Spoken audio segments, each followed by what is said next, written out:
Hey everyone, my name is Tim and welcome to my channel where I'll be discussing pretty much anything that happens to be on my mind that day. With a journalism degree from Endicott College and TV and radio experience from the Connecticut School of Broadcasting, it'll be fun to put all my education together on a project like this.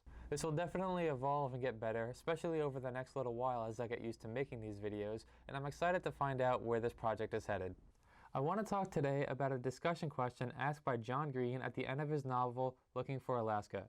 He asked the reader, do you like Alaska? Is it important to like a character that you read about? It's a really interesting question because we read and watch TV and movies in order to enjoy our leisure time. But there's something more important than just enjoying a character, and that's feeling emotions from a character. One of the things that makes Alaska such a remarkable character is that you don't always like her. She can try to inspire Pudge one minute and be cold and distant towards him the next.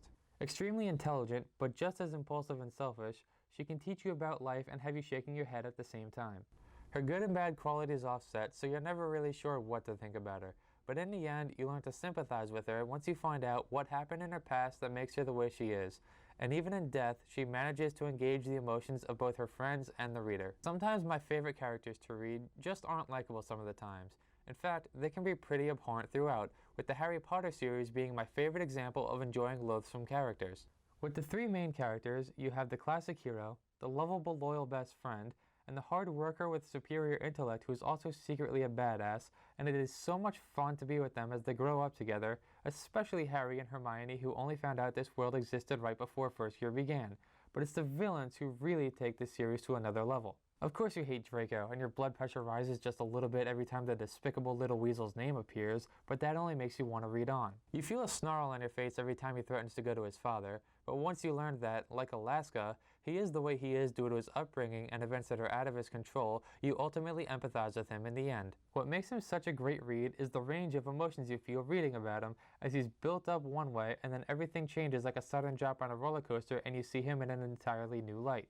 And does anybody make your skin crawl more than Dolores Umbridge?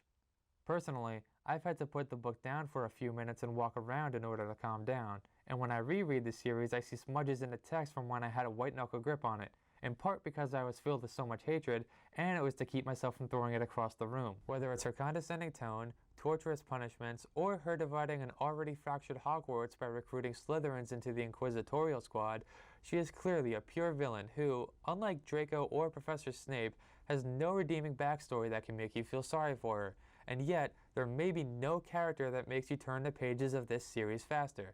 There are just as many characters in Harry Potter you don't like as those you do, from the very beginning with the Dursleys who abuse Harry his whole life, all the way to Lord and Bellatrix Lestrange.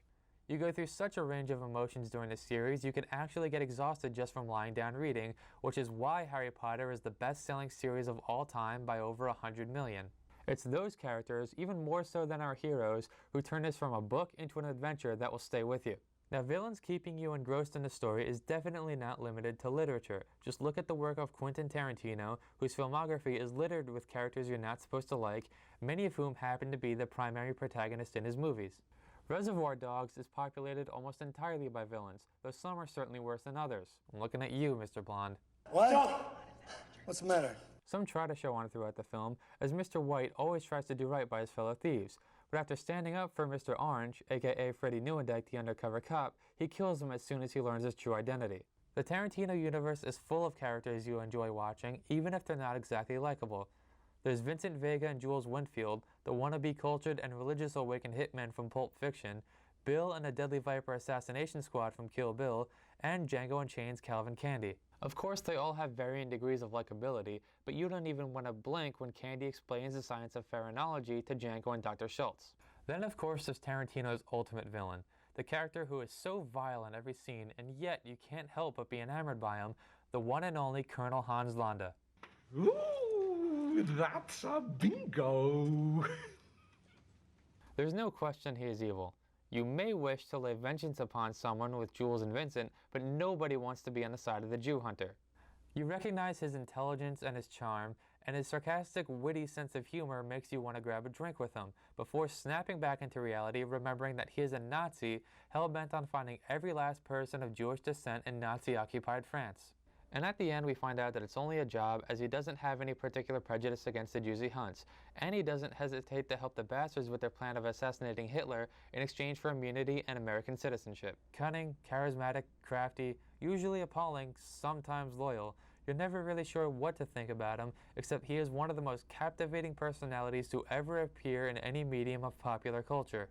Orange is the New Black Season 2 had one of my favorite television antagonists in recent memory in V.